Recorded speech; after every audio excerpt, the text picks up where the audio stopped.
আসসালামু আলাইকুম। শিক্ষার্থীরা সকলে ভালো আছো নিশ্চয়ই। তোমাদেরকে বাংলা দ্বিতীয় পত্র ক্লাসে স্বাগত জানাচ্ছি। আজকে শেখাবো ধ্বনিতত্ত্ব। শিক্ষার্থীরা মনে রাখবে, ভাষার ক্ষুদ্রতম একক বা ভাষার মূল উপাদান হলো ধ্বনি। বাংলা ভাষায় ব্যবহৃত ধ্বনির সংখ্যা 41টি। ধ্বনি নির্দেশক চিহ্নকে বলা হয় বর্ণ। বাংলা বর্ণমালায় মোট 50টি বর্ণ রয়েছে। শিক্ষার্থীরা মনে রাখবে, মাত্রার উপর ভিত্তি করে বর্ণকে 3 ভাগে ভাগ করা হয়েছে, যথা পূর্ণমাত্রা, অর্ধমাত্রা এবং মাত্রাহীন।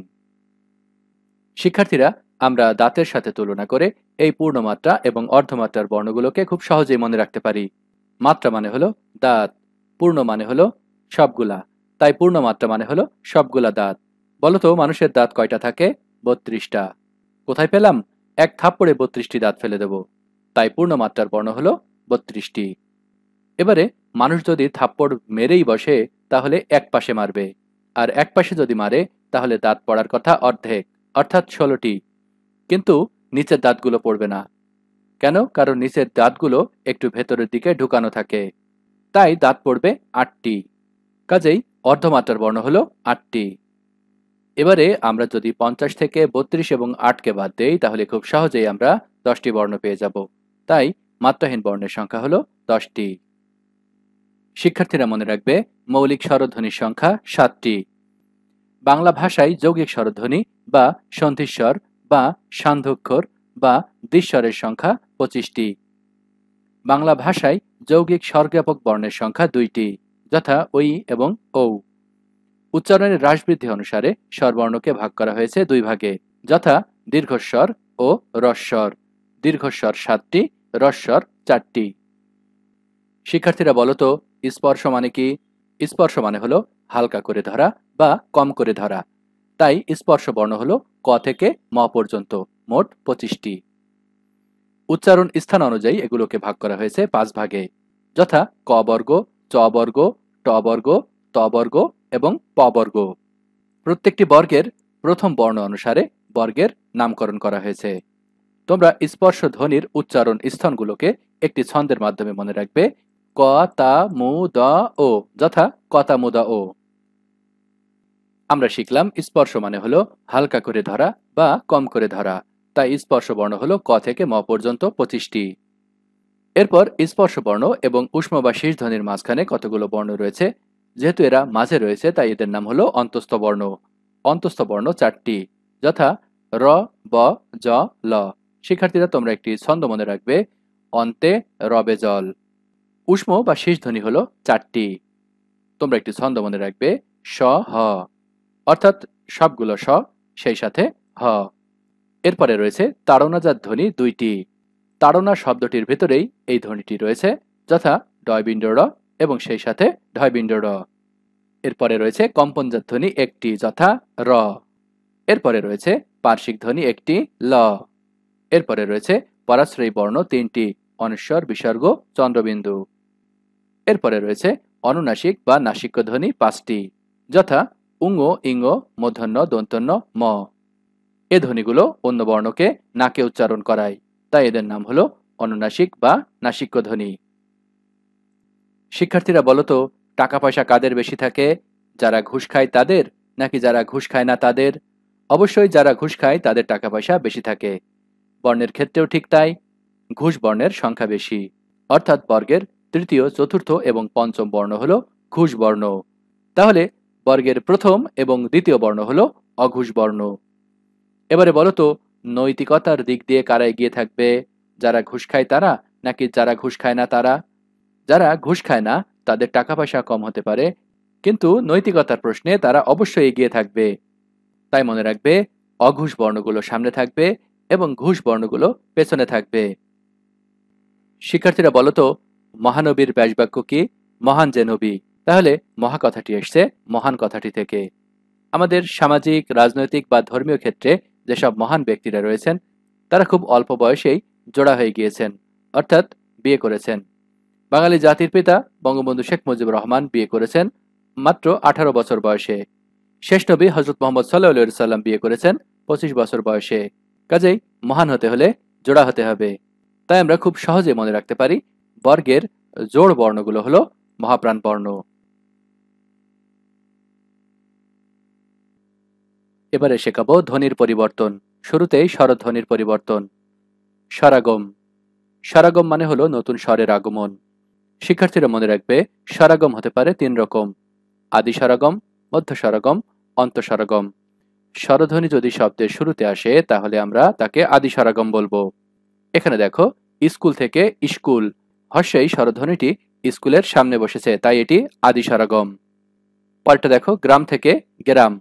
শিক্ষার্থীরা মনে রাখবে, একার, হর্ষাইকার এবং ঐকার এগুলো যদিও আগে লেখা হয়, কিন্তু এগুলো উচ্চারিত হয় ব্যঞ্জনের পরে। গেরাম, এখানে দেখো ব্যঞ্জন ধ্বনির পরে স্বরধ্বনি এসেছে, তাই এটি মধ্য স্বরাগম। বেঞ্চ থেকে বেঞ্চি, এখানে দেখো স্বরধ্বনি এসেছে শব্দের শেষে, তাই এটি অন্তঃস্বরাগম। এবারে সম্প্রকর্ষ বা স্বরলোপ। মনে রাখবে, দ্রুত উচ্চারণের ফলে স্বরের লোপকে সম্প্রকর্ষ বলে। যেমন জানালা থেকে জানলা। খেয়াল করো, এখানে আমরা দন্তন্য আকারটি বাদ দিয়ে দিচ্ছি, অর্থাৎ এখানে স্বরধ্বনি লোপ পাচ্ছে। এবারে অপিনিহিতি। অপি অর্থ আগে, নিহিতি অর্থ দখল করা, অর্থাৎ পরেরটা আগে আসবে। শিক্ষার্থীরা মনে রাখবে, এক্ষেত্রে নতুন করে কোনো কার আসবে না, আগে থেকেই হর্ষাই এবং হস্যকার শব্দের মধ্যে থাকবে, শুধু পজিশন চেঞ্জ করে আগে চলে আসবে।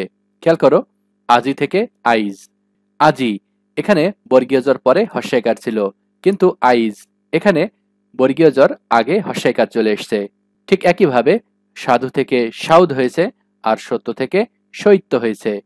শিক্ষার্থীরা তোমরা একটি ছন্দ মনে রাখবে, আইজ সাউদ শৈত্য অপিনহিতি যাবে। এবারে অসমীকরণ। অসমীকরণ মানে হলো সমান দুটি শব্দকে আকার যোগ করে অসমান করা।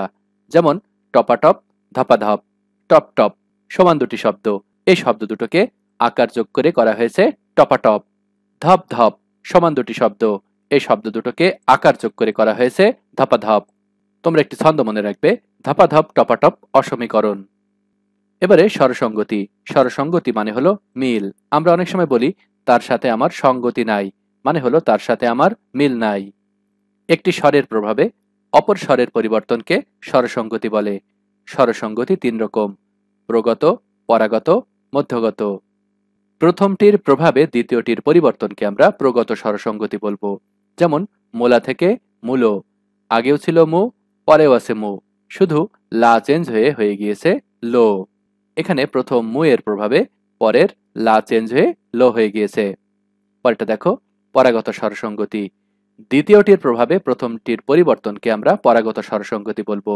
যেমন দেশি থেকে দিশি, এখানে শি শি ঠিকই আছে, দে চেঞ্জ হয়ে গিয়েছে দি। এবারে প্রথম এবং তৃতীয়টির প্রভাবে যদি মাঝের স্বরধ্বনির পরিবর্তন হয়ে যায় তাহলে আমরা তাকে মধ্যগত স্বরসঙ্গতি বলবো। যেমন বিলাতি থেকে বিলিতি, এখানে মাঝের লা হয়ে গিয়েছে লি। এবারে ব্যঞ্জন ধ্বনির পরিবর্তন। শুরুতেই দুটি ভবনের কথা বলবো। শিক্ষার্থীরা মনে করো, একটি দোতলা ভবন আর একটি 3 তলা ভবন। এবারে এই দোতলা বাড়ির মালিক যদি উপরে আরেক তলা করে ফেলে, তাহলেই দেখো দুটো বাড়ি সমান হয়ে যাবে। দুটো বাড়ি যখন সমান হয়ে যাবে তখন আমরা তাকে সমান ভবন বলবো, অর্থাৎ সমীভবন বলবো। তাহলে সমীভবন মানে হলো সমান বা কাছাকাছি আসা। যেমন জন্ম থেকে জন্ম, এখানে দন্তন্য এবং তারপরে ম ছিল, কিন্তু পরে দেখো দুটোই ম হয়ে গিয়েছে। কাদনা থেকে কান্না, এখানে দ এবং দন্তন্য ছিল, দুটোই দেখো দন্তন্য হয়ে গিয়েছে। চক্র থেকে চক্ক, এখানে দেখো দুটোই ক হয়ে গিয়েছে। গল্প থেকে গপ্প, এখানে দেখো দুটোই প হয়ে গিয়েছে। সত্য থেকে সচ্চ, এখানে দেখো দুটোই চ চ হয়ে গিয়েছে। শিক্ষার্থীরা বলো তো, এই 3 তলা বাড়ির মালিক যদি উপরে আরেক তলা করে তাহলে কি হবে? অসমান হয়ে যাবে। পাশের বিল্ডিংটা 3 তলায় থেকে যাবে, কিন্তু এই বিল্ডিংটা হয়ে যাবে 4 তলা। এই অবস্থাকে আমরা বলবো বিষমী ভবন। বিষমী ভবন মানে হলো অসমান হওয়া। যেমন লাল থেকে নাল, এখানে দুটোই সমান ছিল, এখানে দুটোই ল ছিল, কিন্তু এই ল পরিবর্তন হয়ে দন্তন্য হয়ে গেল। শরীর থেকে শরীর, এখানে দুটো র ছিল, কিন্তু একটা র পরিবর্তন হয়ে ল হয়ে গেল। এবারে দুটি চলে যাওয়ার কথা বলবো। একটি ব্যঞ্জন চুক্তি, অপরটি অন্তর্হতি। শিক্ষার্থীরা মনে রাখবে, একই রকম দুটি ব্যঞ্জন বর্ণের একটি যদি চলে যায় তাকে আমরা ব্যঞ্জন চুক্তি বলবো। আর অন্তর মানে মাঝখান, মাঝখান থেকে যদি একটি ব্যঞ্জন চলে যায় তাহলে আমরা তাকে অন্তর্হতি বলবো। খেয়াল করো, বৌদিদি থেকে বৌদি, এখানে দি ছিল দুটো, একটা দি চলে গিয়ে হয়ে গিয়েছে বৌদি। বড়দাদা থেকে বড়দা, এখানে দা ছিল দুটো, একটা দা চলে গিয়ে হয়ে গিয়েছে বড়দা। তোমরা একটি ছন্দ মনে রাখবে, বৌদির কথায় বড়দার ধৈর্যচ্যুতি হলো। পরেরটা দেখো, ফাল্গুন থেকে ফাগুন, এখানে ল ছিল মাঝখানে, কিন্তু ফাগুন, এখানে দেখো ল চলে গিয়েছে, ল নেই। আলাহিদা থেকে আলাদা, এখানে দেখো হি ছিল, কিন্তু এখানে হি নেই।